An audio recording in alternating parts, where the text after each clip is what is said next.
Hola amigos, bienvenidos al nuevo capítulo de Power Spike con el Dominico y James Harden. Soy dGon. El semana pasada, wait a second. Movistar Koi didn't win. Wait, that doesn't go with JoJo's plan. Wait, I prepped all my Spanish for this. Well, I gotta speak French now? I don't know fucking French. Fuck. Welcome to the newest episode of Power Spikes. Your boy dGon alongside Tom and Jamada. We have to spice up the intro somehow. Like, we've been doing the same intro for forever. And I gotta just say, had it. Mr. Harden dropped 50 last night, so that was I'm tired. That was pretty insane. I'm tired right now, man. I put in a shift last night. You guys don't even know. Hashtag Uno, man. Jesus. It was actually crazy to watch. I was watching the game, like James Harden, like, damn, he was cooking everyone. Like, it was just vintage James Harden last night. Go do it. Yeah, well, thank you, Jamada, for dropping it and then making time to get back on over here for the latest episode of Power Spike. A little bit later. I'm a bit under the weather, so this one might be a little bit shorter, but we'll give you all the action from the LEC, the LPL, and as we look forward to First Stand. We don't really have like a full-on sack tap here for the Ruddy Sack since they were already knocked out, but we talked a little bit about NLC off camera. Do you want to give us just a little bit of that update there, Jamada, of what it was like and what it was like having an owner who was just chanting all these terrible things? An absolute belligerent who was participating in football hooligan culture and UK League of Legends. We should kill him. Offline event. I think we need to put him to the guillotine. In game, of course. It was fantastic, man. Especially for me on a personal level, I got into esports basically right as COVID started, so I didn't get any exposure to like old school UK lands. Basically anything pre-season 10-9, right? So seeing the turnout on both days in the venue, it was a small venue, it was only about 100 seat capacity, but seeing that turnout, really passionate crowd, really awesome. And then obviously Sunday, technically even more because there was the watch party for not only the NLC, but the LEC watch party for finals that day. And there was several hundred people at that watch party just up the road from where the actual venue itself was. And yeah, I think things went about as everyone expected. Bulldog lost to Nord, and then Nord went and got absolutely smashed in by Wait, how did Bulldog lose? Like, how could Bulldog possibly lose? Yeah, I thought they were like the best team in the world. They looked like it when they beat us. Like, dude, they were queuing up and they were just transformed into like every peak version of the best Korean team available per year in each slot. But yeah, they also I don't know. I think that no one really expected Bulldog to go to Sunday, and that's just how it was, unfortunately. I did. I thought they would win the whole thing after defeating Ruddy Esports. I thought they were the best team in the world. I'll be honest, just to kind of close up, I actually think if Nord played the way that they did on that day, even you guys in your kind of I'm trying to be polite, but really just horrid form, I think you actually would have taken Nord to 5 games. Unironically, I mean, we should have beat Bulldog. That was the thing. Is like we had game 4 wrapped. We had 6K gold lead, and then we just like cancer through game 4 into like game 5 horror game, and that was that. Yeah, it wasn't great, but yeah, fantastic weekend all in all, and it was great to have a LAN in the UK for a change for Tier 2 League of Legends, because obviously we had Worlds and MSI for the last couple of years, so that's also fun. Yeah. Always great to see like grassroots level type stuff and NLC getting the in-person spotlight. Great to see the 200 that showed up for the 100,000 that watch every week. It peaked at like 300 and something K. It was really ridiculous. The online viewership. It's the power of that league and what the ownership groups and the teams have brought to the table. It's the power of NLC. It's not the power of Pedro. The power of that league. The product that is the NLC is drawing 350. Just the brand of the NLC. You know, it's like it's really just got its deep roots within the UK, and there's all the UK people turning out to watch. Yep. Yeah, definitely. Dom, how was your week, man? It was pretty chill. I did not do much for the last like 3-4 days. So it's nice that I just like fully took time off, which I normally don't do. This is the first thing that I've done since LEC finals, so I've been chilling. Yeah. That's awesome, man. I mean, that was kind of one of the reasons why I want to bring it up, because you're normally grinding every day. There was no league for you to watch. For me, the first stand stuff has gone out, so I'm so happy for my co-casters to all be doing first stand. So everyone in the LCK is going to host to do it. I got to do. Where's the LCK host on first stand? Photo shoot. That's my question. It's okay. It's okay. In the future.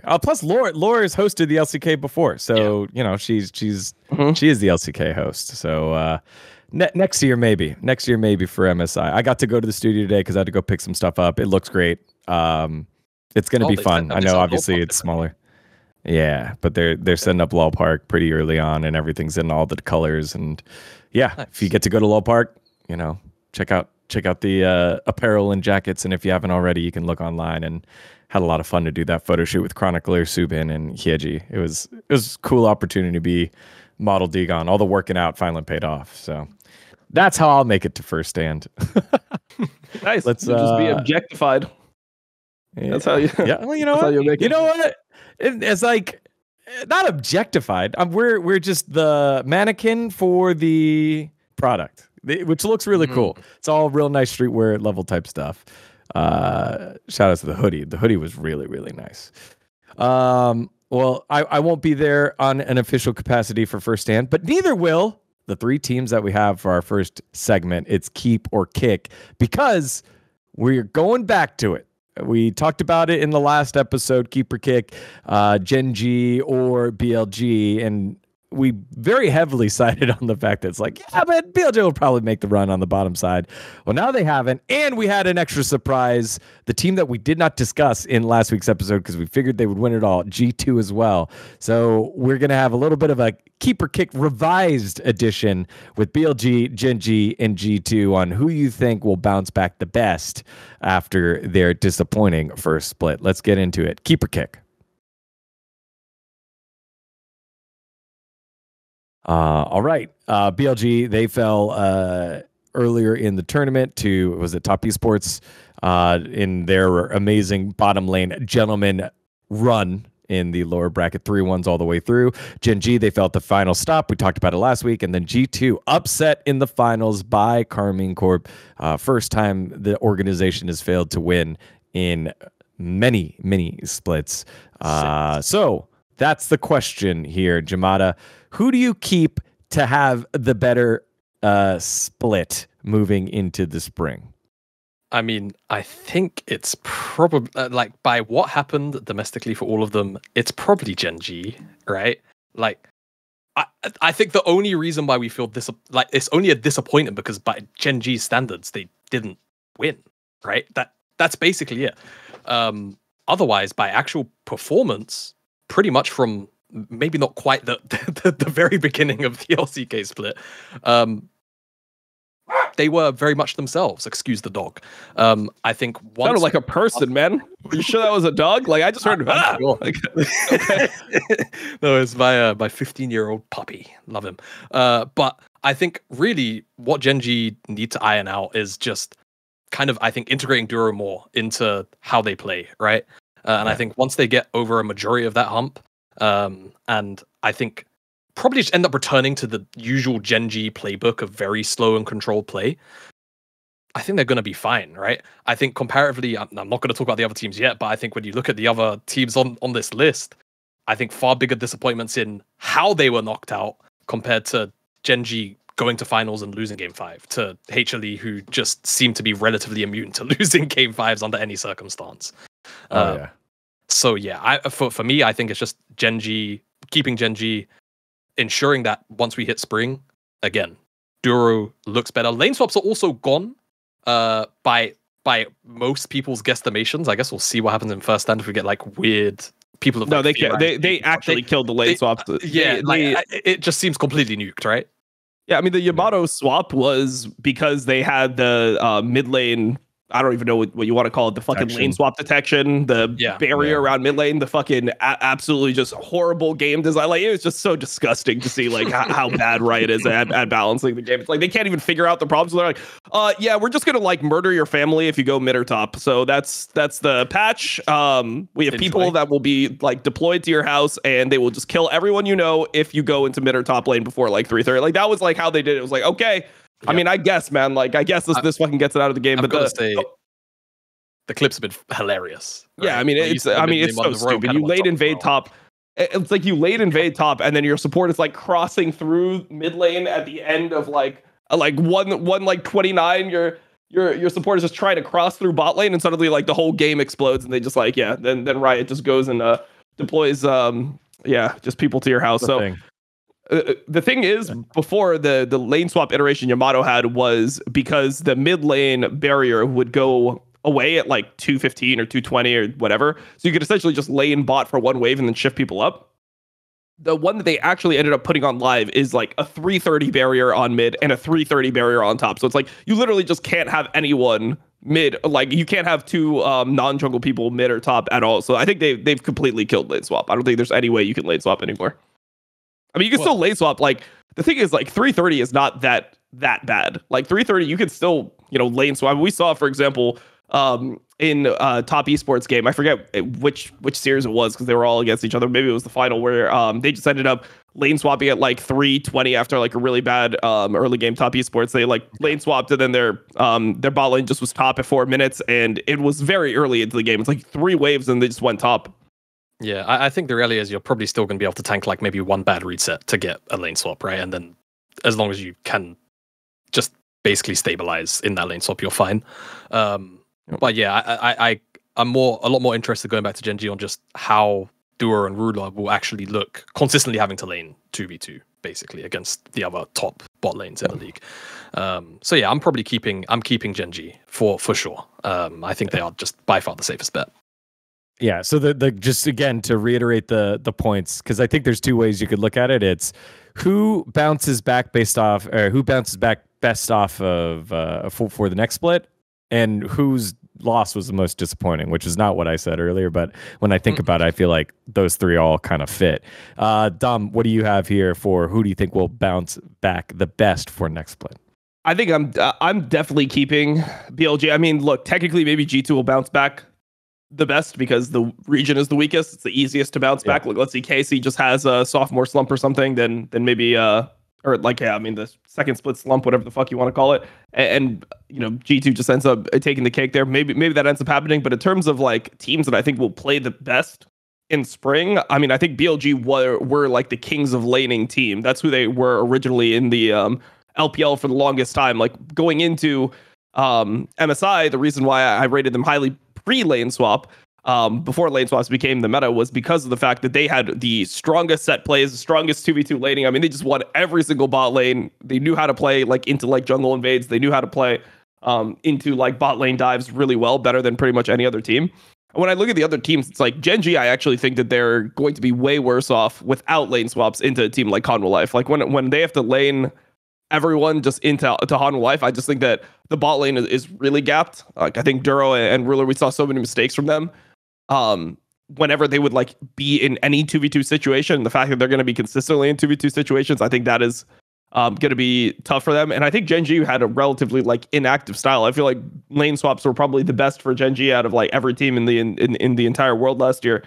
And that's part of the reason why I think they were so dominant through like MSI and in most of summer. So when I'm just looking at the teams, I think that BLG should be the happiest to have lane swap gone, because they have like the players that are just the brute force players. Like you put somebody in a 1v1 with Bin, and it's the same thing as putting somebody in a 1v1 with Zeus, right? Like these are just the players that will absolutely murder you in these types of lanes. And the champions that are going to be better now because lane swap is removed are really sided towards BLG. So for example, things like Gnar. Like in my mind, Bin is the best Gnar player in the world. If you can't lane swap anymore, Bin is Bin's Gnar is going to be gig-ass tier, like he's going to be able to play this a ton, like Bin Renekton was always something that was something that he was really good at. I mean, even like champions for Zeus, like Vayne, champions for Zeus, like Jace, all these champions are going to be even better than before because of no lane swap. So I think the Zeus point is just for me to say that like I think Hanwha Life will be better than GenG without the lane swap, and I think BLG will be better than other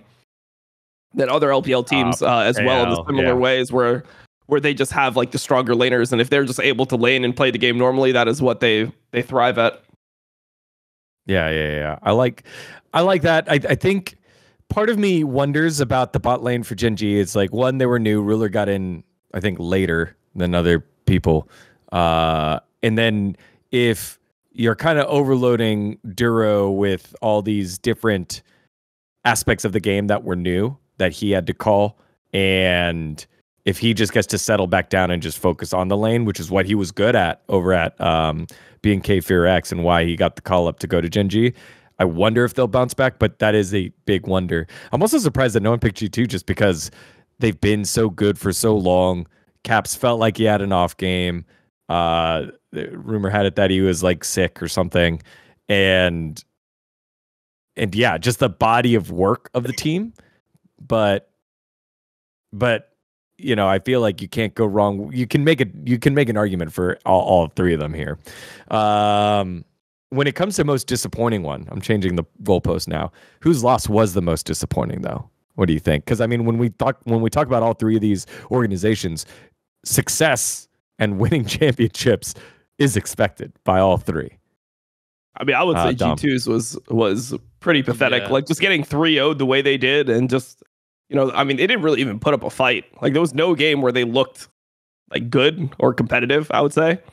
Probably the best game was that Labrov Blitzcrank game, and even that was like not great. So I just thought the way they got beat was tough. I mean, Caps got outclassed by Vladi super hard in the mid lane, and yeah, I thought Labrov was genuinely terrible on this day. I thought he was like actually just griefing every single game. So I thought G2 just didn't look anything like the G2 that I've known, and I'm actually kind of worried because people will immediately look at Yike and Skewbond because Yike was obviously on G2 and Yike has been playing well. Yike has been definitely playing a lot better this year, but I don't think Skewbond really could do much in the games that he played. Like I think that his games are actually like really unplayable when there's this much support gap, there's this much mid gap, like even top lane was gapped. So you look at like how the games are being played out for G2 and they're making so many mistakes. Like just, you know, a wave is pushing, they take a horrible trade, then they just have to walk away from like two waves crashing, they have to swap, you know, and we saw this happen multiple times where people are just like making really greedy decisions.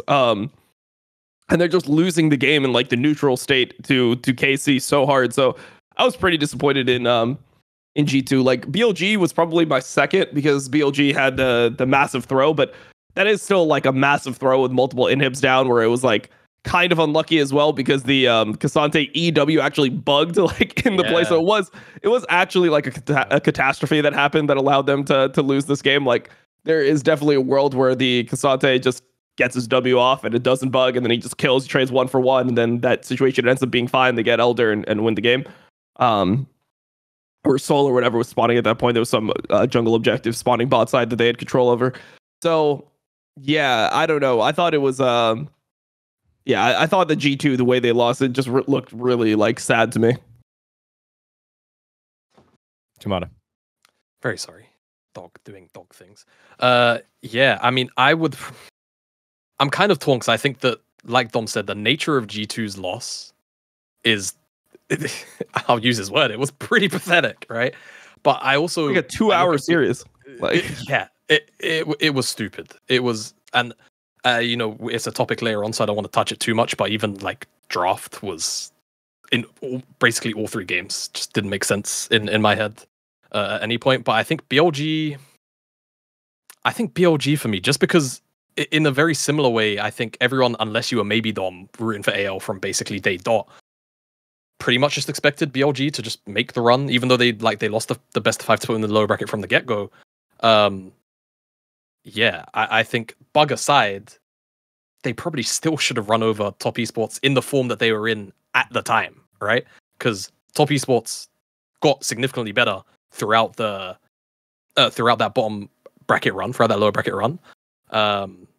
And by the time they got to finals, they were a team that deserved to win. But I think BLG were just realistically still at a floor level, like we've kind of spoken about BLG before, laning. I think their lane swap answers in that series is what kind of made the game hard, and how they answered a lot of the early game lane swaps, or made that series difficult.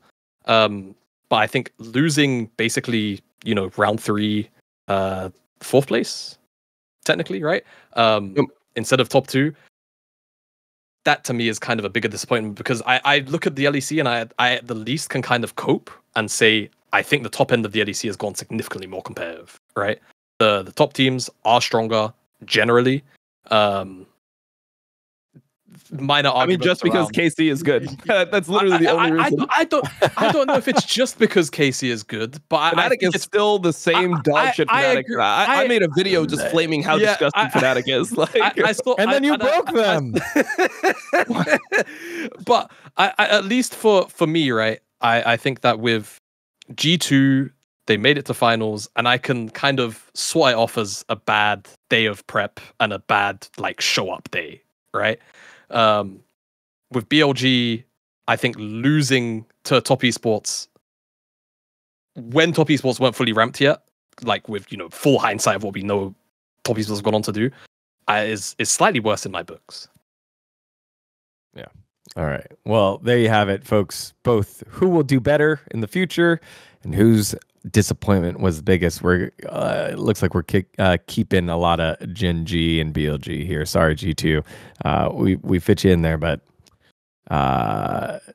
we're not done yet.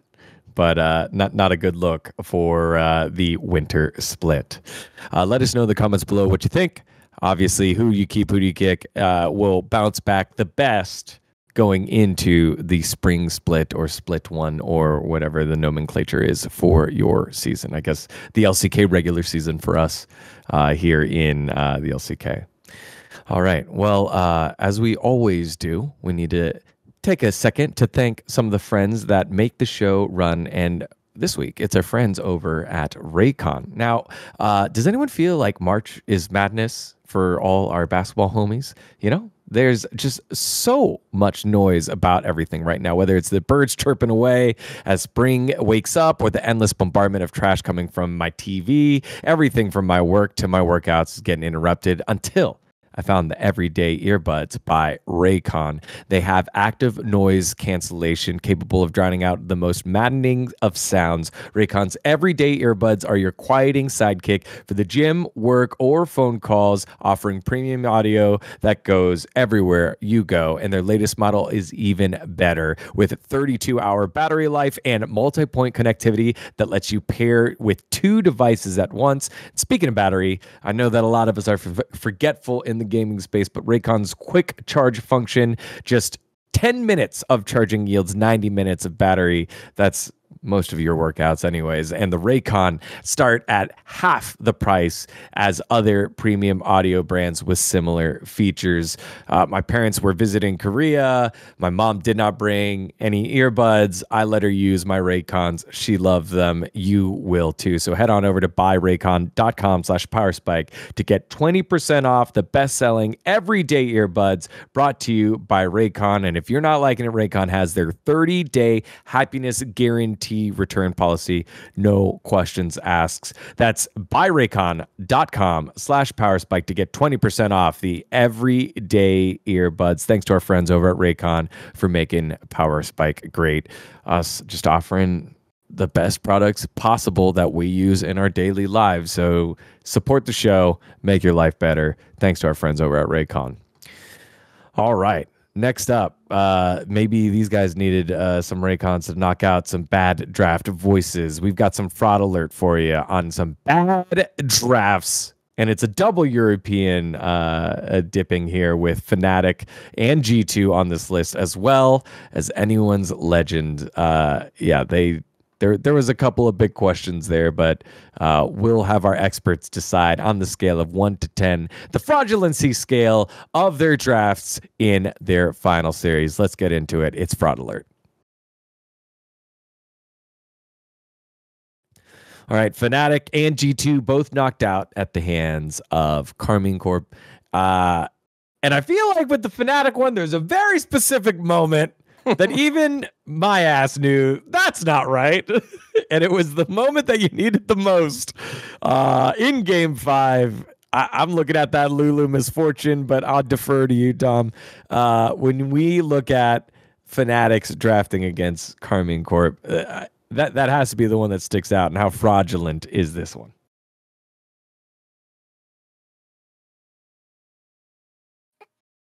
I mean, it's pretty fraudulent. It's pretty fraudulent. Like, I would say it's like 8 out of 10 fraudulency. I see like Jamada wants to say something. It looks like no, I'm so in the same boat because I think I was doing like NLC that weekend, I think. And bro, hello, he's angry too. I had my phone up and I happened to open your co-stream. He made the drafts himself. He might have made it's the same. Yeah. And it's just what when is MF ever doing, Lulu like anything? You set up for Lulu first pick? No, it's a just pick. That's what I hated about it was that it's just like it shows the mindset. Like, okay, so I wouldn't say Fnatic drafts, I wouldn't say they were like the majority of them were bad. I would actually think that like over the weekend, when I look at also the Koi drafts, I think that Grabs actually had good drafts throughout most of it. And I don't even think that this is necessarily a coach thing here. I think that it is such a mindset of like, oh, we can't pick something that's like a weak hypercarry AD into a Jarvan. I think that was literally it. They're just scared of like Aurora Jarvan. No way I can play Jinx into Aurora Jarvan. It's like the whole reason why you first pick Lulu is because Lulu makes it, and with the engage supports that are banned from Fearless, because you have a Lulu on your team, even the engage supports can't get through it. And as long as you play well around your flash, you play a disciplined game of League of Legends, like you can win the situation where they end up having to like force on you. That is the idea, is that you're winning the game naturally, and then the enemy team is going to have to sell out to make a play at Jarvan ult, whatever. And then normally the way things work is that if you're prepared for something and they try to go for some type of Jarvan ult, and this is the reason why Jarvan isn't picked a lot in pro play. If you just have your summoners and you're ready for it, you have your Lulu ult, whatever, and you play a disciplined game where you get vision, the Jarvan will just die on the engage. Like he can EQ ult all he wants. If you flash, he is dead. Like that is normally how these situations play out. And then from there you can, build items to make it harder to kill the Lulu, and then you can, have the Lulu and the Jinx, and then they can carry the game from there. So to me, I just thought that it's like either you think we can't play in a mobile AD carry at all, and then I think you have to pick Tristana. Like if you really think it's impossible to play in a mobile AD carry, and also by the way, when we see teams in Asia early pick Jinx Lulu all the time, game 4, game 5, like we see this all the time, and no team ever picks Jarvan into it and just auto wins the game. If it actually was that bad, then opposing teams would just lock in Jarvan every single time, and then they would just like win the game in the same spot. So I think that it's something that if you do have that mentality, it's not even the right pick. I feel like Tristana is the right pick because then you have a jump, and it's like kind of something that can be like a carry later on. So I think Tristana is the right pick over MF there, even if you have that mentality. But I think the mentality is just like a soft mentality. It's like, yeah, you might not have the easiest Jinx game of all time, but you're a good player. Like you're a good team. You can execute the Jinx. But I can understand why, like from their perspective, they don't want to play it. I mean, look, if you're upset and your top side is playing like this, like Razork is just engaging everything all the time, like horrible angles, you're always having to walk forward. Like you might not trust the fact that people are going to actually play around you in the team. So like I feel like this is just a symptom of how poorly they've played as a team. Even in the Koi series, I thought they didn't have a great series. I thought that like individually they were making a lot of like really bad errors. I thought Razork individually has been like pretty bad in playoffs for the most part. I was disappointed in his level of play. Same problems that Razork always has, for example, like, the over engaging, not knowing when to just like hold spells. Just every single time he sees an enemy on the screen, he's like trying to engage on Cassantes with Vi with no flash. It's like, please, man, please just like do nothing. Just charge your Q and then Q backwards. Like good Vi players, charge your Q, get some space, Q backwards. Like it's on like a fucking 3-second cooldown late game. Like please just play the game like normally. So I can understand why Fnatic has that mentality, but if that's your mentality, then you just can't pick Lulu there. It just is what it is. Yeah, just felt like the wasted draft capital and the pivot, and wasn't. I think it's easy for laymen to go ahead and call that out, and I appreciate the context of not wanting to play into the circles of death with Jarvan and Aurora, and then if you pick something else, Phileas Jinx, that you're sitting on top of the bullet time. So like that doesn't feel great as well, but that just felt like not awesome in game 5 that you needed it. What do you rate this one here, Jamada? I think because of it happening in game 5, it instantly bumps up the rating, because for me, I don't think, like Dom alluded to, I don't think Grabs' drafts or Fnatic's drafts throughout a lot of the playoffs was really bad. I think a lot of the issues stemmed both from individual and just the D word, the discipline word, throughout majority of playoffs and even in the Koi series especially.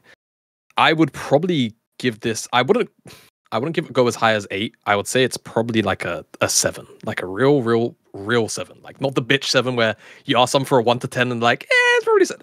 This feels about appropriate, just because I think a majority of this score just comes from the fact that they do it in game 5. You set up for Lulu, just fucking all in, right? It's that simple to me. MF, you're just asking. You're asking to not really be useful unless you randomly get 3 kills early and stupid skirmishes that just likely aren't going to happen unless Razzle is inning his ass off that much. Yeah. All right, 8 and 7 here from our experts. Let us know what you think at home from the Fnatic draft. A lot of props to Grabs to get in the squad there to that point, but in the crucial moment, didn't look great. Speaking of that crucial moment, finals are pretty crucial, and G2 got 3-0'd. That's so weird. And props to Casey, right? Props to Carmen Corp, and it has been great to watch Callist. It's been great to watch Vladdy, especially Vladdy, like step on up. Yike get his redemption arc.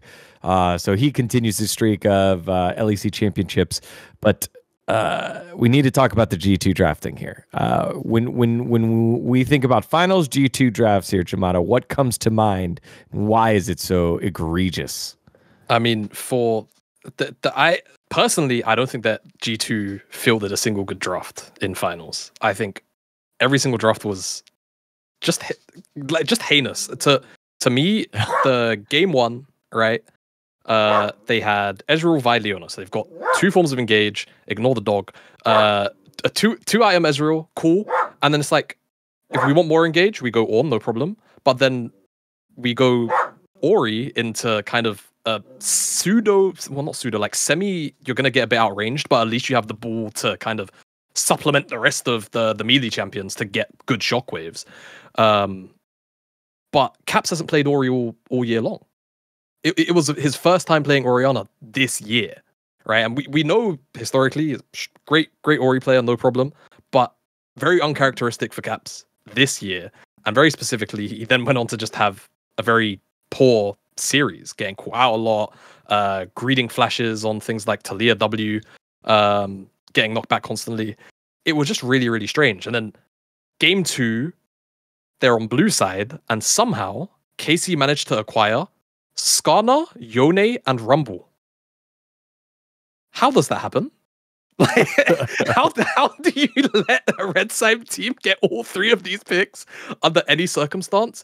And that's when it also kind of clicked for me that there is one hole that I've just never noticed of G2, and it's that BB just doesn't play Rumble. It's whether it's a G2 thing or a BB thing, I don't know, but he has not been playing Rumble basically at all. I think he's played it once, and I want to say he lost on it. I'm not going to like attribute his Rumble performance to that specific loss, but that's not something they play.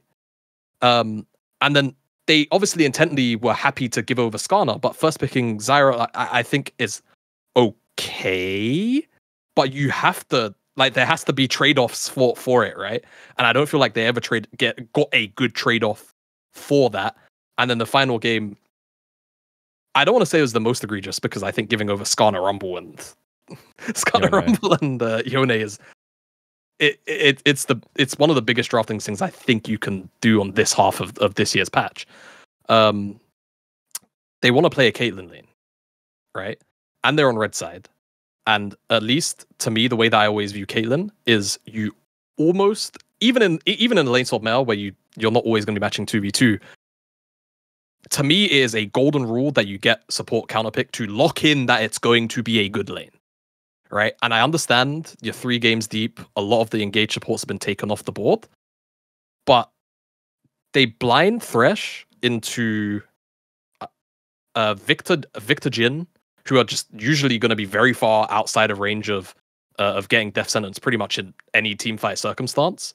And you already see Xin Zhao. So it's not like the Lantern is like super high value for anything. That's right there on the table. So they set themselves up to almost have a losing bot lane matchup. And then they went towards a real big curveball in Urgot out of Broken Blade, which I actually think comically was maybe close to the redeeming factor of this draft, because I think Urgot is a really criminally underrated champion. And I think when you have like the potential side lane pick of Ryze and Pantheon, and then you have maybe like long range, like Execute with the Fear Beyond Death, I think there's room to play around in skirmishes, right? But they just got outhandsed. Like, draft aside, they just went on to get outhandsed anyway. So it didn't even really matter that they had the potential to try and outhands them. They showed up and they got fucking smashed. But the drafts at every single corner, it felt like KC got everything they wanted. And I guess G2 got what they wanted, but it just never seemed like a worth trade-off, basically, in any 3 of those games. Yeah. A brilliant rundown on all 3 games here. What do you make? 10. Score-wise. It's 10? 10. Straight up. No, 10. I think that in every single game, they, with the exception of maybe game 1, they set themselves up for pretty much a hard game from the get-go. I think there's room to say, like, cool, in game 1, we've got loads of non-committal engage, strong scaling with 2 carries that should spike really hard on 2 items, and it's one of the like most classic kind of categories of composition that you could ever have in League. I think contextually into the other into KC's draft that game, it was still kind of bad, and you're sort of handing over the keys to KC to go, hey, like, come fist us for 20 minutes, and if you've already snowballed, then I guess we just won't play the game. And that doesn't feel like G2 to me this year. Like, that characteristically doesn't really feel like when G2 have been strong throughout a lot of winter. 10 to 10. Dom, G2 fall. What do you make of it? So for me, I think a lot of the drafts were bad because they had to do different things within the draft. So for example, games 2 and 3, it was very obvious that LeBron was like choking out of his mind. Like, his game 1 was just horrible. And it feels like that's why they ended up trying to go like Blitzcrank and Thresh. They're trying to just band-aid the fact that LeBron is just playing so insanely fucking bad that like, they're like, damn, bro, like, we just need to get him on comfort. So I think that's part of it. I think their game 2 draft is actually like the best one theoretically. I think game 1, you just like can't really win. Like, Orianna is not even like a champion anymore. I think Orianna, you could play versus certain melee champions. You could play it as like a Nocturne delivery system, which did get nerfed. So it's not like, or I guess Nocturne would be the Orianna delivery system. But yeah, you could play it with a combo of Nocturne in games where like you can blow flashes and, just one-shot people that have no flash that are immobile with the combo. But I think that Orianna makes like no sense really into Talia. Like, I think that Talia is just a better champion right now. It has more consistent damage, more playmaking potential. Orianna just doesn't have the consistent damage it used to, right? So kind of like a weird situation here. I think game 1 was pretty bad draft because I don't really see how they could win. Game 2, I think that their draft in theory, like the thing is they should just have like winning lanes, and then they just like lost their lane. So like, they should have prio mid, prio bot, and then they should be able to like invade, and Zyra should be able to play this game really easily. Like, Zyra is super good in this game. The only champion it's bad into is the Rumble, but there's nothing to even lock him down. Like, normally when you play this type of draft that Casey has, you need an engage support, which is, yeah, I mean, Alistar is mainly a disengage support, a neutralizing support, whatever you want to call it. So I thought that game was like, if you have 80 carry mid into Yone, should be winning matchup for your 80 carry. You have Zyra, like, your Zyra should be able to just like full clear and get super far ahead. But the Blitzcrank in this game was just completely useless. Like, he just couldn't hit a hook. It's like, you pick Blitzcrank, you can't hit a hook, you're fucked. Like, it just is what it is. And yeah, LeBron was just having a horror series. So I would say that just in general, like, I don't like their drafts were bad, but I can understand why they drafted the way they did because of the fact that LeBron was just playing so terribly. They're like, okay, let's just get him on stuff he's comfortable on. Here's the Thresh, here's the Blitzcrank, and then those were terrible too. Ryze Pantheon, I don't think it's terrible, but I just don't know why you'd want to play it into Victor. Like Ryze is the pick that is coming out when you play when somebody's blind picking something melee or short range mid lane. That's normally when you go Ryze, or something that's like low consistent damage. So enemy picks like Aurora or something, you go a Ryze. Enemy picks a Kali blind or Sylas blind, you go Ryze. These are the angles you look for, but yeah, I don't like the idea of going Pantheon Ryze when you just see a Victor, because Vladdy is somebody who's a good Victor player, and you're essentially just walking into getting outranged. You have Urgot, which is anti-melee, Ryze, who's anti-melee. You have Pantheon, who wants to be playing into melees, and then you're playing that into Jhin Victor. So like, what the fuck? Like, actually, what the fuck? Like, how are we supposed to win this game? So I don't know. It was just a tough series overall, and I just think the reason the drafts became weird is because when you're losing that hard, it's like, okay, we're not going to be able to beat them in a standard game because we're so outclassed when it comes to like the individual gameplay. So they were trying to do things to at least allow players to feel like they had agency within the games or have like moments where they can actually win. So like the Caitlyn Thresh, they're like, okay, in lane phase it should be fine, but they're just dying at like I mean, the Brav is just, he played so terrible. Like in this game, he dies at level 4. It's like enemy jungler did the most obvious path ever. Like he just full cleared, based, and then he's just bot side again where his camps are respawning, and that is his pathing was like that, and you just walk up and die. It's like, I mean, I guess, bro, like I guess you can die there if you want, but yeah, I don't know. I think the person that I'm the most skeptical on when it comes to G2 is Labrov, and a lot of times like these drafts, I think they're trying to just band-aid the Labrov situation. And I just think throughout like the split, he just looked like the worst G2 member throughout all of it, essentially. And there was just so many moments where I'm like, damn, is this guy good enough to play on this team?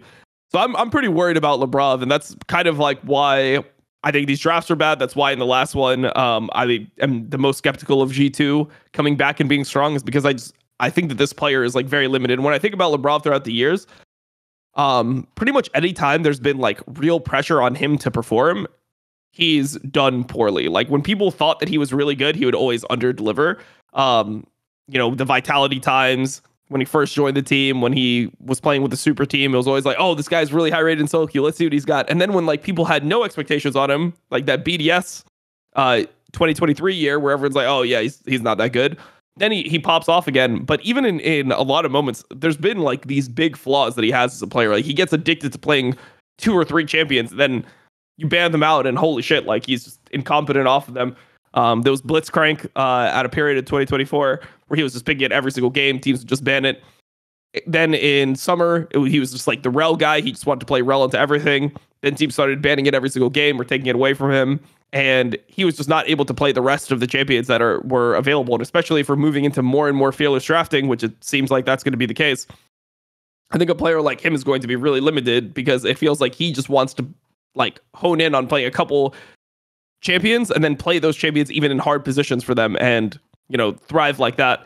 But we saw it last year, right? When BDS played G2, got into the final games, Mickey X is blind picking Nautilus, where answers to Nautilus are up, and what is Labrov picks? He ends up going Recon into Nautilus, which is like probably the worst engaged support that you could play into Nautilus. And that just kind of shows how his mentality was like, fuck, if I can't play Rel, I just refuse to play Leona. And I mean, we see kind of why he refused to play Leona. He's just a bad Leona player.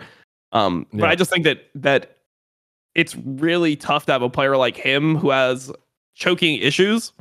Like definitely like he plays worse under pressure. I mean, this is the guy that is always rank 1 in solo queue, right? He's the best support in EU in solo queue, and consistently on stage he just looks off. Like he looks mechanically off, and you don't get to be a rank 1 solo queue player as a support by having like bad skill shot accuracy or bad mechanics, stuff like that, not being able to roam, whatever. So I think that he is somebody who I'm really keeping my eyes on, and I think that he's the stem of a lot of the problems with G2. He's the person I'm looking at when it comes to their drafting. He's the person I'm looking at when it comes to like how they play the map.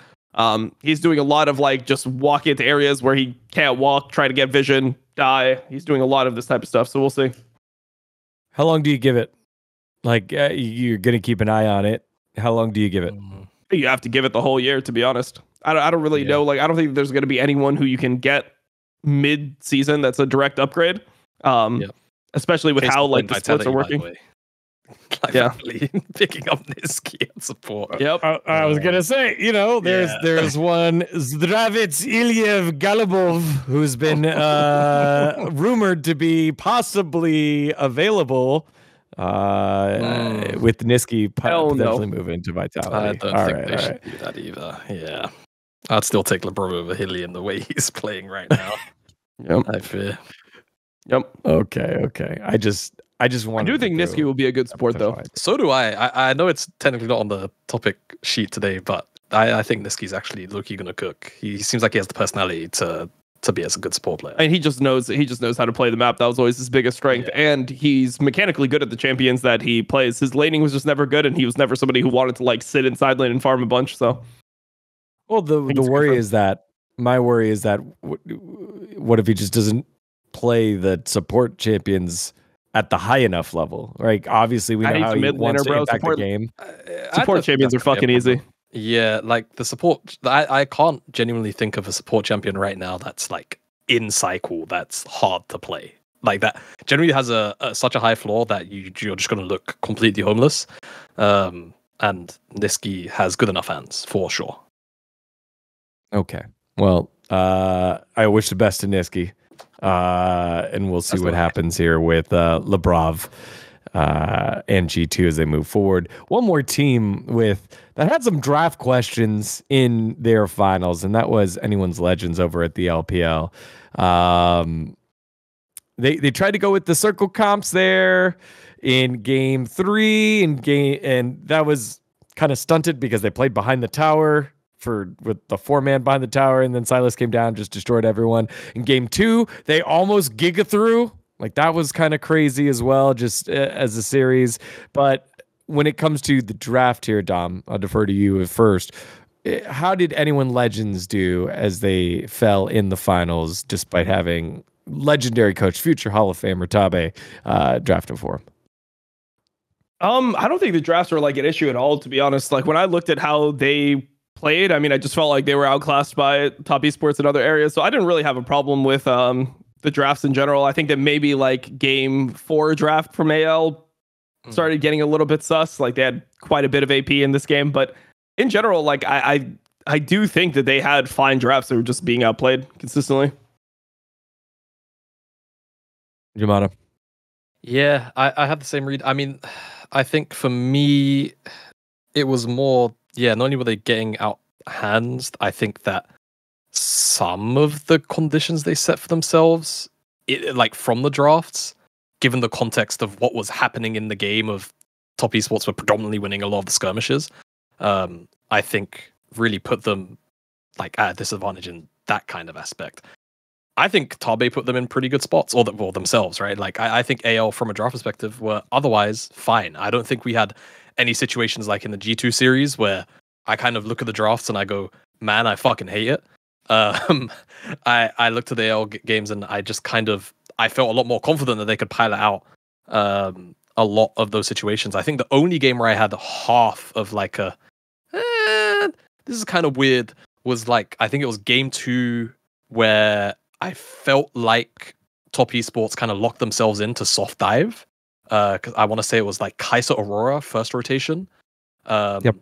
And they didn't start immediately kind of responding with like anti-dive, an anti-dive setup. They went, I think it was Zinzao was one of the picks that was odd. And then they didn't touch Cassante. And then I want to say top esports got Cassante that game. No. They went with Gragas that game. Yeah, they landed on Gragas, right? Game. By the end. Yeah. So it was just kind of, that was like it's the beta boy. It really depends on how you feel about that specific draft setup. But otherwise, I think AL remained pretty consistent to how they've been drafting throughout a majority of the playoffs, really. No big issues for me from this finals.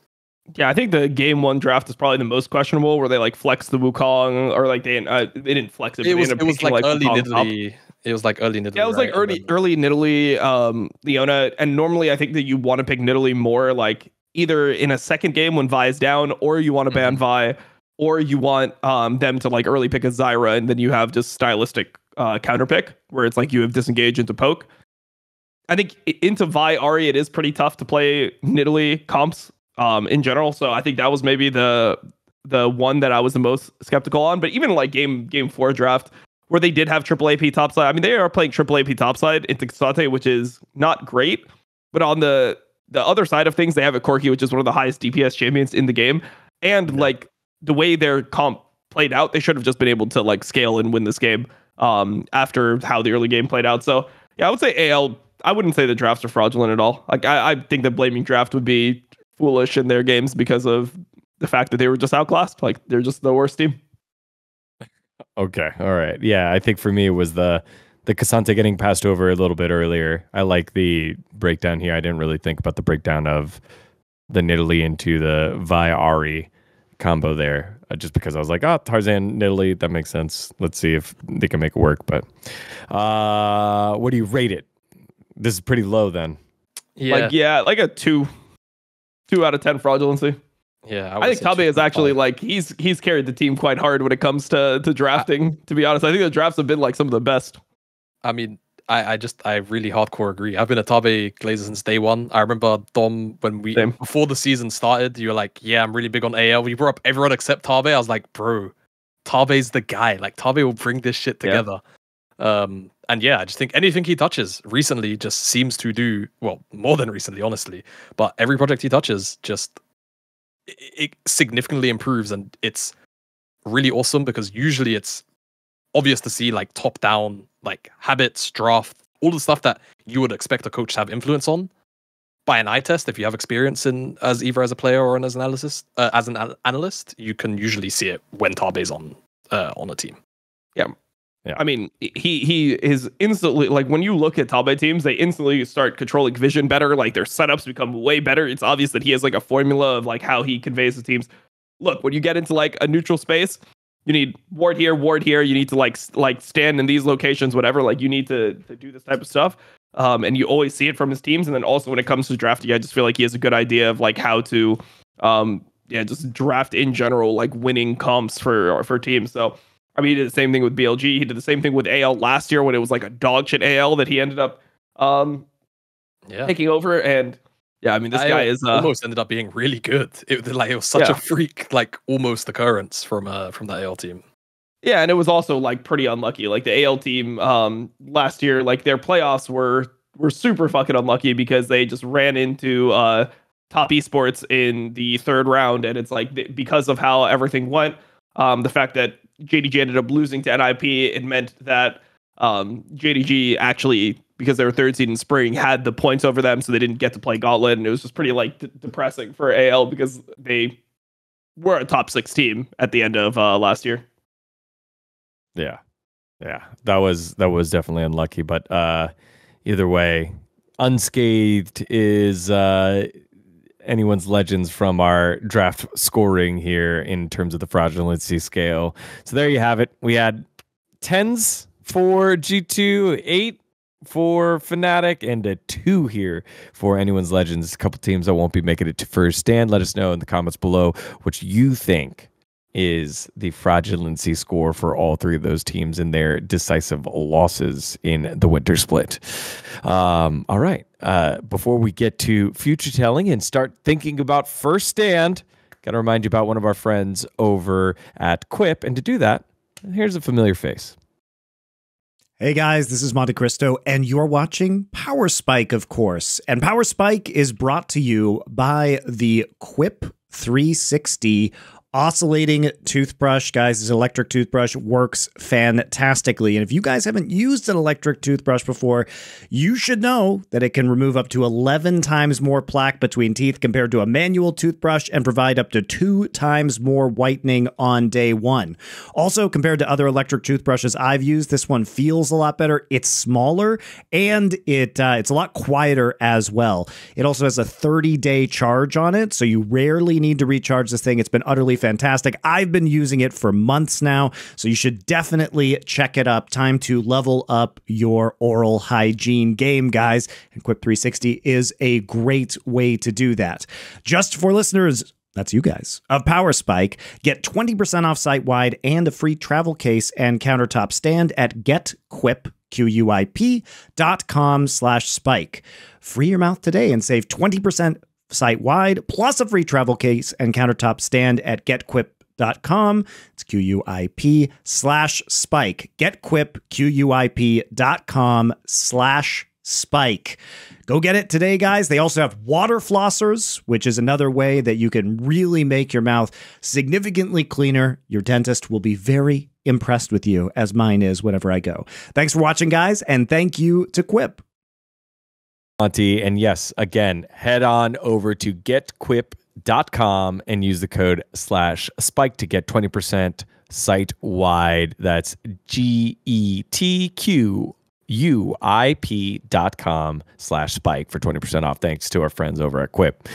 All right, time to look forward with our top 10 lists of players heading to first stand.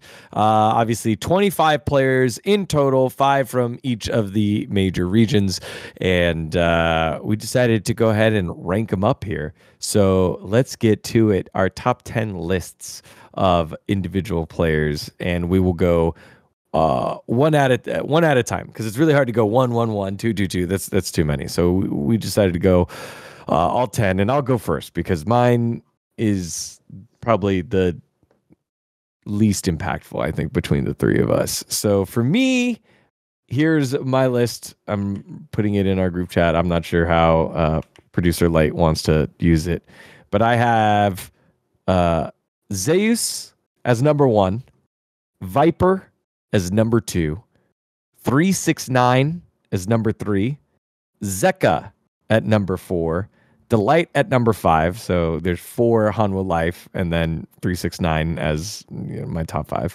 Then Jackie Love, Crisp, Kanavi, 6, 7, 8. And then I went with probably a little bit of stretch here, Jan, and then Vladdy. I probably would flip that now that I've written it out because I wrote it earlier. Jan and Vladdy. But yes, that is what I went with. I think the engines that make those 2 Western teams go, plus most of the members from the Asian teams in both Hanwha Life Esports and Top Esports. So there's my list. Zeus, Viper, 369, Zeka, Delight, Jackie Love, Crisp, Kanavi, Jan, Vladdy, leaving out Cream, leaving out Peanut.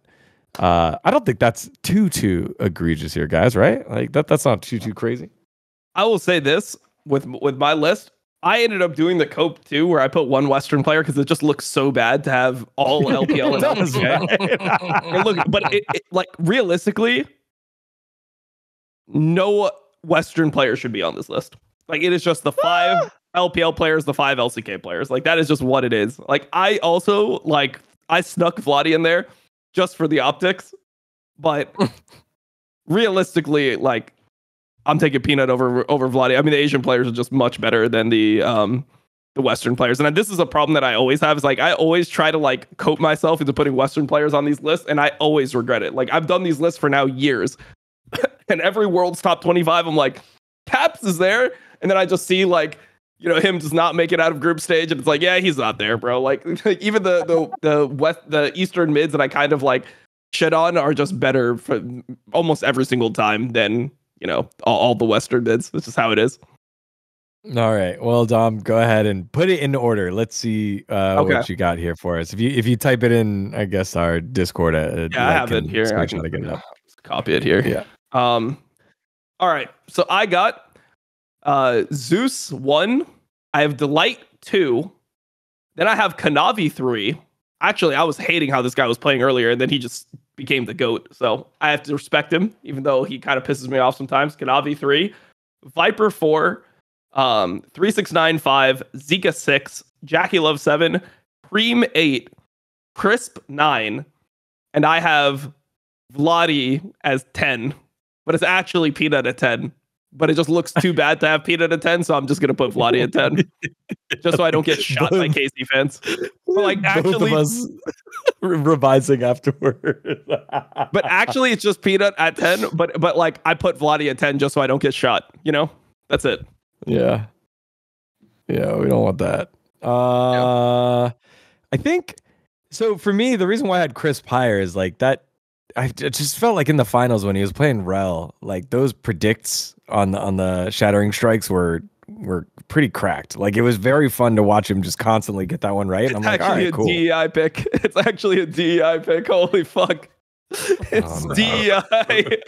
Don't do it, bro. Don't do it. Oh my god. We're getting one guide. If you're watching this recorded, we got one guide on that one. All right. Jamada, what do you make of Tom's list? Pretty good. The only thing that I'm not really big on is Kanavi, so I'm gonna put my list in. I don't know. I think I might just be a big time Kanavi hater. I'm a Kanavi hater. You're a big time Peanut lover. What the fuck? I thought Peanut played like shit, bro. Like this was like the worst version of Peanut I've seen. Yes, but I still think he deserves to be on the list. I probably have him too high, and that's fine. But I think for me, I have the Light number 1, 369 number 2, Zeus number 3. Might be a bit controversial not having Zeus number 2. I get it, but I think 369 has been playing well enough. Not having him number 1 is crazy. I think it's a little crazy, look, man. You know what? There's no lane swaps, bro. Calm, no problem. I think people are going to be riding the high of the finals and what he did there. No problem. I get it. Do what you want. Fight me about it. I've got Jackie Love at number 4 because I think my boy Jackie has finally. I think he's matured enough that he deserves to be here. Right? No more Jackie Love dash in stupid places. Zeka at 5. Peanut on anything but Zyra at number 6. Viper, and then very similarly to Dom, I started to feel bad and realized that I might not actually have any Western players in the top 10. So I DEI'd Yeon and Vladian at number 8. Yeah, we just DEI'd Vladian here. God damn it. And then Chris squeaked in at number 10. I think very similar reasons on just to touch on the Western players real quick. Yeon was just the best AD in the LTAs. Like, there's no debate. He was pretty much, I don't want to say the sole reason why TL did as well as they did, because I think by the end, despite Umpty's best efforts, TL looked at least close-ish, depending on your definition, to functional. And Vladi's just had a fantastic year. It's super easy to praise Vladi in almost any aspect of his game this year.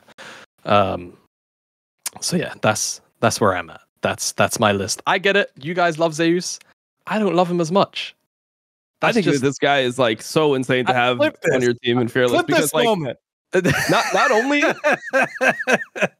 I think the scariest thing is that like when you have Zeus on your team, once you get into like game 4 and game 5, it's like your comp is just never safe because top lane champions are OP, but there's no one that can actually play all the top lane champions like Zeus can. Like he's the only top laner here at a first stand that can actually play everything at a super high level. So it's like you're just never safe. Like you give this guy counter pick game 4, game 5, and he is just going to completely run over your team. Like and we've seen it before too that he counterpicks the entire team comp and he doesn't care about the lane matchup, right? And he's good enough to just get through the lane matchup. Like I don't think that if he plays a tough Olaf lane or a tough, Gwen lane or something like this, and he plays into like, a counter pick, he's going to solo lose the game. He might be down like 10 CS or something. He'll get through it elegantly and then he'll 1v9 later on. I feel like he's the best player going into this tournament. Yeah, that's... I mean, we saw what happened, man. He's somebody who leaves your team, you go 5th, 6th place. Disgusting 5th, 6th place finish without him on your team. Hey. Do not associate me with such tomfoolery being spoken right now. You know what's crazy is right before this, Jamada actually told me that he hates Faker, like on a personal level. Like he just says, like, he said he hates who Faker is. Like he hates who he stands for. He thinks that this guy is like, overly like politically correct. He doesn't like, he's not even a real person. He called him a robot. Yeah, I don't know. This guy was going off, and I was trying to tell him that Faker's like a really nice guy, and he's like a good person to represent us as the GOAT of our game. But yeah, Jamada just was not having it. I don't understand. Yeah, no, man. Me, when I spread misinformation on the internet, man. Look, if I don't show up to Power Spike next week, you know what happened to me, and you know whose fault it was. Because it wasn't anything I said. We'll follow the truck trail. the tracking. I just think it wasn't very nice of you to call Faker an NPC. That's all I was saying. You know. Anyways, let's move on. Yeah, I think we should. Yeah. There it is. Oh wow, there it is. We've got it. It's on the stream now. Oh my god! You can't Photoshop. You can't. This doesn't exist anywhere. This doesn't exist anywhere. I saw it, bro. I saw it. So fucked up. It's the evidence. No. You can't do this to me. You actually can't do. That's fucked up. Hey man, we give him a pass because he dropped 50 last night. He was a little cranky, but you know, whatever, dude. Oh my god, bro. Oh, it happened. It's real. Well, believe everything you see on the internet. That's one thing I've learned. Oh shit. Yeah, I guess now is the bad time because the truck's already coming. That we'll say that was photoshopped and obviously just a joke. I just want to also point out, you might have noticed that the color grading on that message was different to our lists, which is the big giveaway. No. Just saying. This is not the crime podcast, dude. There's no crime podcast here. We don't need you doing forensics. You already made your picks. Your picks someone might be fucking dude. doing forensics around me real soon. Yeah. All right. Well, these are our top 10 players here going to first stand. Let us know what you think about it. Very, very Eastern heavy, and given like years of like picking this, I think rightfully so. But Vladi and Jan, the representatives for each of the Western teams, let us know if you think that's correct or not. Oh shit, that was good. All right. We got a couple more segments for you, but before we do, time to remind you about one of our friends that makes the show go, one that we've brought up multiple times to you. It's our friends over at AG1. Now, just like people declutter their homes in March, it's also a great time to refresh your nutrition and daily habits. Feeling refreshed and ready to start getting ready starts in your gut, and the pre and probiotics in AG1 helps to support digestion. AG1 has helped me go regularly. I've talked about it a lot on the podcast, and if you've been on the fence about getting control over your health and kicking it off with a great habit, now is the time to jump on in with AG1. It is a great nutritional supplement and a foundational supplement for our daily lives. Goes well with a lot of the other supplements I take, like with creatine, pre-workout. Don't need to drink as much coffee when I have it. I go very regularly when I have it. Tastes delicious, as Dom has said before, compared to other drinks of nutritional drinks where you're like, I don't know, a green drink, I don't want that. No, AG1, you wouldn't lump that in with them. It is a fantastic way to take control of my health. And now is an opportunity for you to do it as well. With science-backed ingredients and real benefits, I can feel that AG1 makes it easy to support overall wellness every day. And AG1 is offering new subscribers a free $76 gift when you sign up. You'll get a welcome kit, a bottle of D3K2, and 5 free travel packs in your first box. So make sure to check out drinkag1.com/LFNlegends to get a hold of this offer. That's drinkag1.com/LFNlegends to start your new year on a healthier note. Thanks to our friends over at AG1, longtime partner here over at LFN and here on Power Spike. All right, well, if you thought the top 10 was good, wait till we do the next one. It is time for a classic piece of Nostradomus, and we are future telling with the future teller right now on the biggest disappointment here at First Stand. So, Nostradamus, look into your crystal ball and tell us the future as we fly the graphics now. It is Nostradamus on First Stand. All right, take it away. I don't know if I need to actually be a prophet to determine this, but I think Umpty is going to do disgusting things at First Stand. I think that he will absolutely run down North America's hopes here, especially when we're in even lanes, because you got to remember, like, TL was the lane swap team. They're a team that actually loves playing like these games where they get into mid game for free. if we end up in standard games where Umpty has to make decisions of like, hey guys, we're starting the grubs right now, I think it's a great time. If we have to get into that situation, we're fucked. We saw him do this multiple times in the LTA, just the finals alone, where he's just making bad decisions, dying, and it's like, okay, it's not going to be okay. Like KC will roll you if you give them free kills like this. Top Esports will definitely roll you.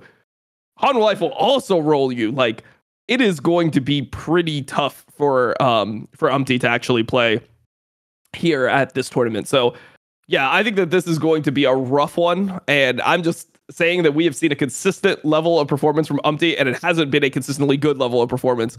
Same mistakes all the time. I think it's going to be exacerbated by the change in how the game is played with no lane swaps. So I am worried about what we're about to envision here. I feel like when we came up with this segment, Jamada, we kind of knew where this was going, but yeah, just to hammer it home, how do you feel about this prediction here with Umpty being one of the biggest disappointments at the tournament when it's all said and done? Yeah, I think it's pretty on the nose. I think Umpty's going to do probably what he's been doing throughout a lot of the split. The only savior is Snake Whisperer, aka Umpty Whisperer, aka Spawn, right? If Spawn can get the belt out enough times to get Umpty in line and just do the dog jungler thing, then maybe TL's chances are okay. Because I think that Yeon on core as a 2v2 have been really solid domestically, right? Everyone agrees with that, obviously. Everyone knows Yeon, best AD, that whole song and dance. I think even in standard lanes, there is a pretty solid chance they hold their own even against Jackie Love and Crisp, because I actually don't necessarily think that Jackie Love and Crisp as a 2v2 are super duper strong. I think that the way that they normally tend to play the game is more about getting Crisp out onto the map as opposed to like outright dominating 2v2s. So maybe there's room to abuse there. Can't speak for the HLE bot lane though. I think they'll probably end up losing there. But yeah, I think that Umpty will probably end up remaining relatively the same in form. And if anything, it would be a very big surprise if he doesn't. A welcome one, because it would be nice to see NA do well at another international by their own expectations after FlyQuest's run-in at quarters last year. To keep the NA copium machine, rolling, as much as I hate having to deal with antsy Americans after the fact. But I think for the region, it would be nice for the mental. So we'll see. But I agree with Dom. Umpty is probably going to do the funny ha-he thing and play his own game completely absent of whatever the rest of his team are doing on the map. Jamada, go ahead and figure out what your prediction would be as well while I defend the general. Because, yes, maybe he hasn't had the best split in a little while and he could get exposed by the Eastern teams and also KC, who can roll if they get a lead. But he is coming back to his home ground where, yes, maybe he's never had a very high win percentage, nothing above 50% in a regular season since LoL Park has been created. But he has a 47% win rate in 2022 spring regular season. If it's 47% and there's 5 teams, that means they make it to playoffs and he can't be the biggest disappointment. And honestly, he might finish ahead of one of 2 of the teams, right? If it's, if it's 5 teams, 20%, you're 47, that means you're the 3rd team. They could be 3rd in front of KC. And so I say, take your hats off. I salute to you, the general. Welcome back home. I expect a 47% win rate performance from my general and leader. The new leader, I guess not the new leader because they have core, but and impact, and I guess MVP core JJ, and I guess the other guy that plays jungle for North America, Umpty. Welcome back, and I expect to see the LoL Park buff from my Szechuani and Maokai merchant, and maybe one Lee Sin game thanks to the rules of Fearless. Yes. That's what I'm hoping. It's a hard cope angle. I'm pretty sure that it's going to be tough. It's going to be tough for Umpty. All right, Jamada, I bought you time. What do you think? This is bold predictions. Yes, this is just for clarity. Bold predictions. I couldn't. I'm still kind of in two minds about it because I could, and it's kind of cop out, but I could see it going both ways. But I'm going to choose the more positive and cope way. I actually see KC potentially taking a best of 3 off Top Esports, and as much as I love parts of Top Esports, I think that to me, I haven't rated Cream in this 2025 year, right? I think that his mage play is still kind of in the subpar region. And I don't know what all the glaze over Kanavi is about. For me, I think he's having by his own standards, I think he's also having like a straight down the middle 5 out of 10, nothing to write home about split. I think he's just kind of existing on Top Esports, and he's being kind of bumped up by the system that Top Esports plays through with usually lane bully oriented bot lanes so that Chris can come and sync up with him. Right? I'm not saying Kanavi never gets his own leads, never does it, but I think that is usually the system that they play with. If we have normal lanes, I worry for Kalist and Targamas because I think there's room for them to be abused. But I think mid jungle is probably actually going to be a good 2v2 matchup for them. And as good as 369 has been playing, I think there's maybe room for Kana to at the very least go 50-50, depending on what like the draft setup is. So low key, in a best of 3, if Top Esports show up and kind of choke, I can see it really, really weirdly. So that's my bold prediction. Whether they go to the best of 5, setup, we'll leave that. But or like in a good seeding. But I think they can beat Top Esports in a best of 3. I don't think they'll be HLE. I think they'll get absolutely fucking slaughtered by HLE. But I think Top Esports on a bad day, they could do it. The only criteria really is, in my head, Kalist just not being less confident, but I think Kalist has had a very consistent habit, and we praised it at first because he's a rookie, but he stepped up too many times and gotten caught in situations which have made the game really difficult for KC to play, right? And I think better teams outside of the LEC will abuse that. And obviously, we're talking about Top Esports and HLE. They will abuse that. I think if Kalist reins that in for that series, and he has a super consistent, super safe, still squeezing for damage kind of series, I'm there for it. That's my bold prediction. KC will beat Top Esports in a best of 3. I don't know, man. That feels like is this what I sound like, Dom, when I cope angle for North America sometimes? Yeah. When it doesn't need to be. Yeah. But you asked for bold. I'm here for bold. And like because I added the chat, I think they have a much better chance than TL does at beating these. I think TL are gonna get completely fucked by top. So you think KC will just beat TL then pretty easily? It's best of 3. In a best of 3, I think as long as Yeon and Core don't absolutely fist Targa and Kalist to the point where the game is unplayable, yeah.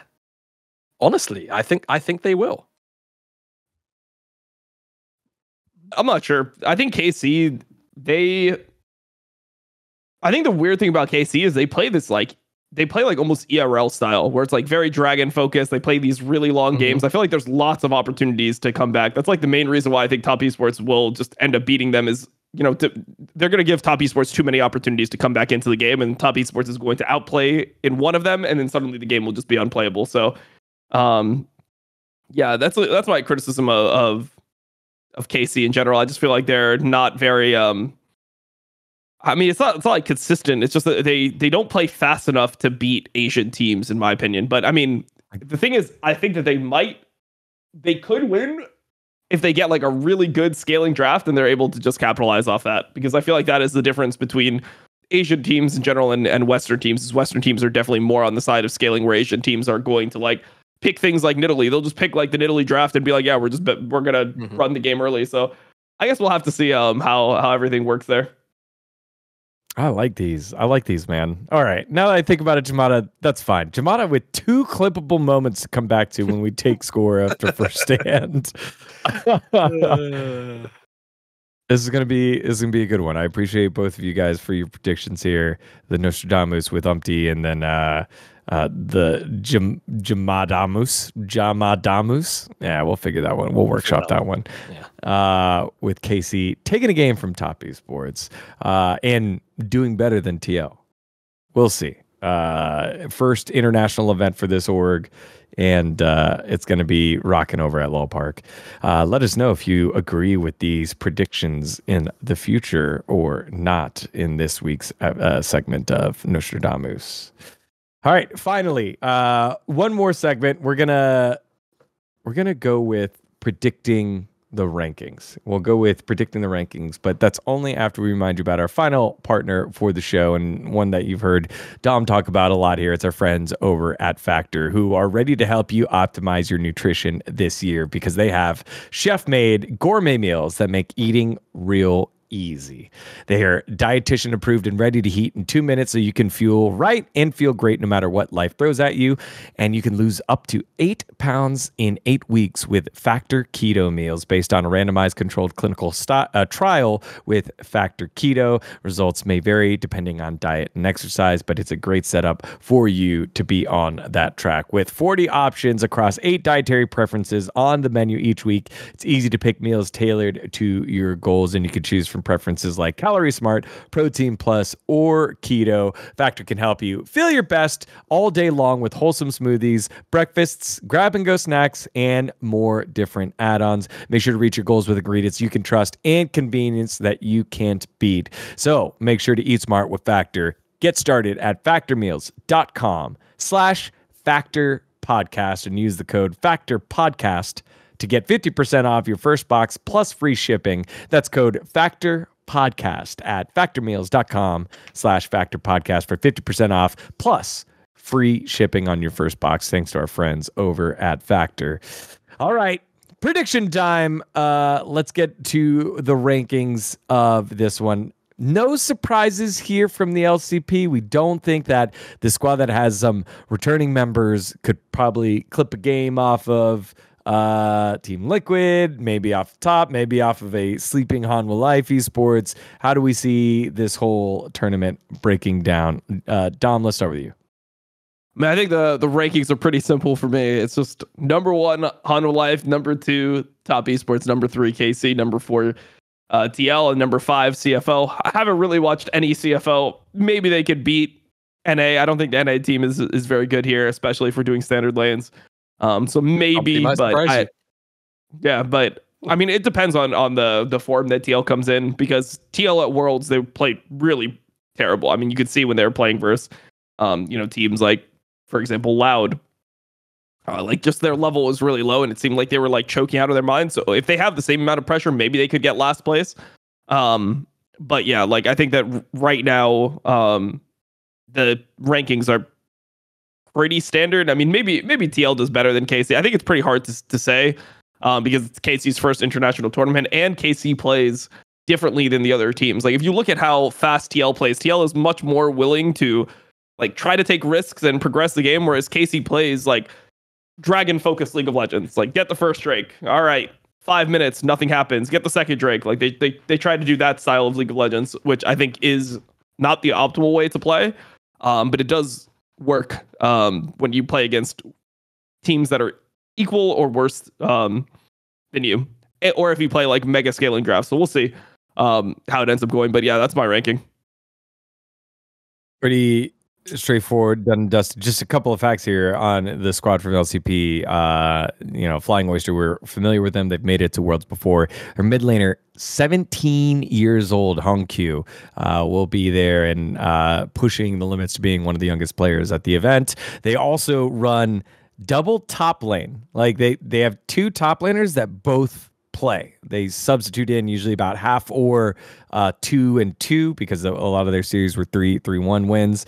And head coach who's been pretty familiar with the North American system, Chowie, has found his way back on in to the success of the regional league. So just facts there about CTBC as we make some of our plans and predictions of possible upsets. Jamada, what do you make of our rankings and how you think things are going to play out here?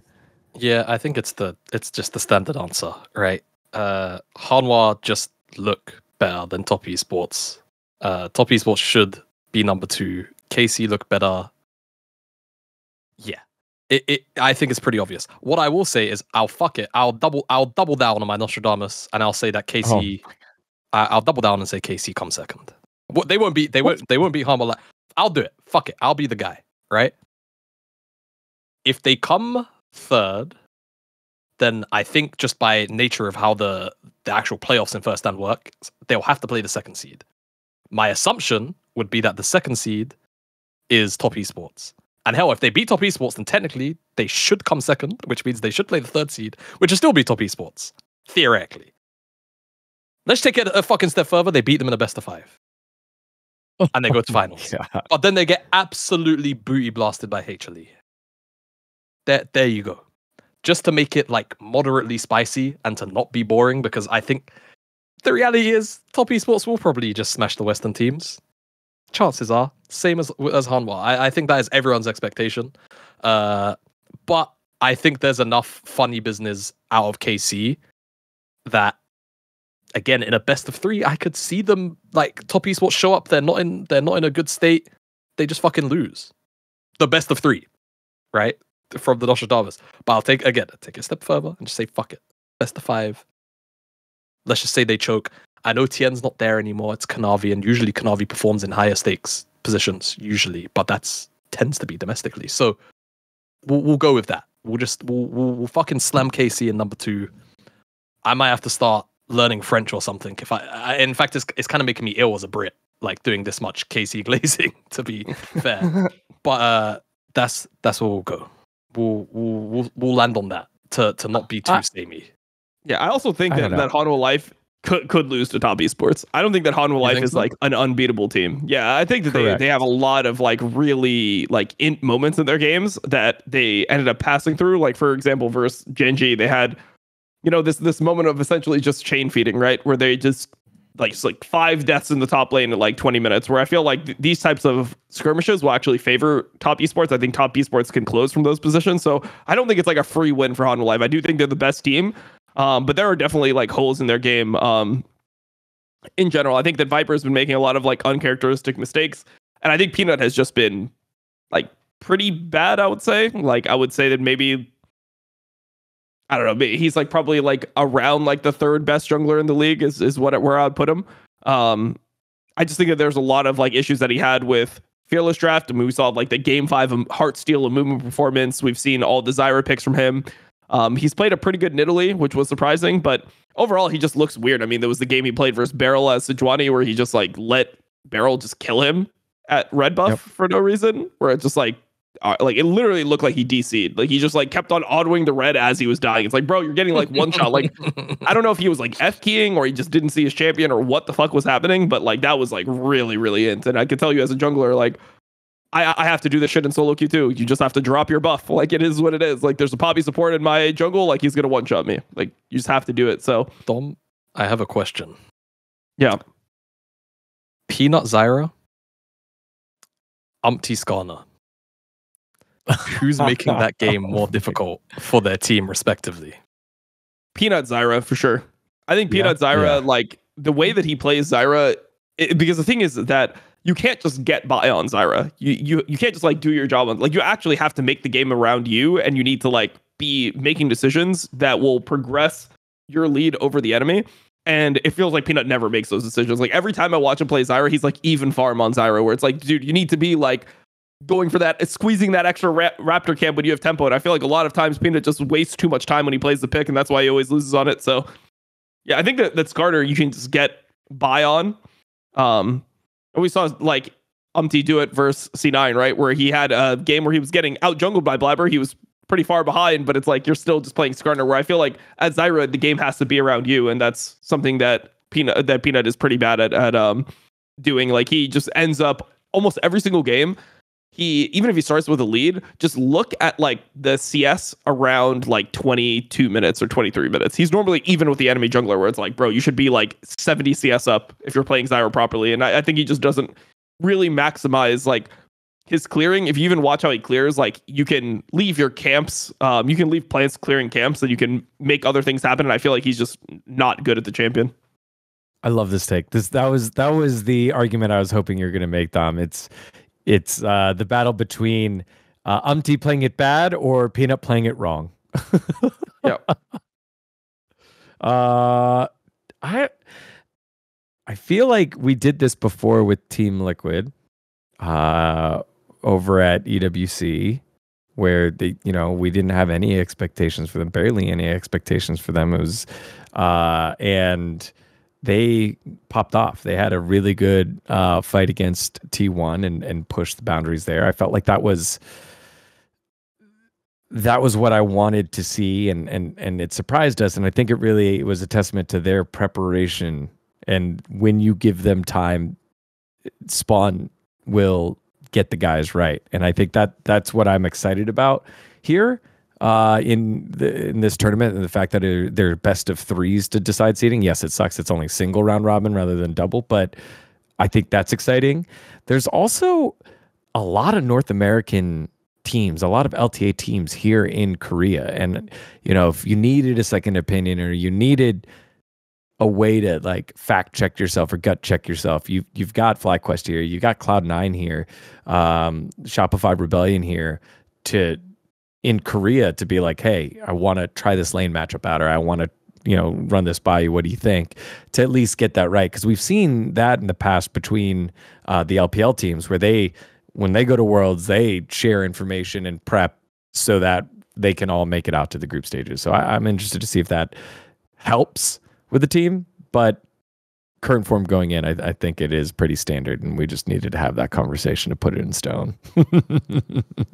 No NA Cope angle for me this time. I want to, and I'll be very happy if they do. And we got the clip of Jamada going off the ledge by himself, but that's that.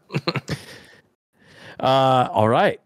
Well, that does it for this week's episode of Power Spike. Again, a look to the past and some of these big surprises from big name, blue chip League of Legends organizations that didn't make it to the first stand. And then we took a look at this first stand in general. We will, again, do the episode to cover the event in next week. Until then, it'll be a lot of fun. Thanks to our friends and our sponsors. You can catch Dom co-streaming it, one of the official co-streamers. Jamada, what do you got coming up this week? Oh, I'm homeless. Oh, I'm so homeless. I'm chilling. I'm in some nice little downtime now. NLC's finished. My calendar is open, so I'm probably just gonna relax, follow first stand, enjoy the first international of the year, and just chill out. And also recover, because my broken elbow is still a thing. So I can't go to the gym. That's right. I can't lift heavy weights. I'm depressed and inside, but at least the weather's getting better here, which is a rarity, but it is doing that. I was going to ask you should pick up your doggo and put him on the broadcast, but now that makes sense why you didn't do that. You couldn't with the arm. I can't. He's a bit too heavy for me right now. Make sure to enjoy that broadcast. And again, super happy for Valdez, for Wolf, and for Ox that don't normally get the opportunity. Please enjoy their cast, their sense of humor, very insightful, and the rest of the cast coming to Korea. It's going to be a ton of fun to watch, and we'll have it all covered here on Last for Nation here on Power Spike. Until then, take care of yourself. We'll see you.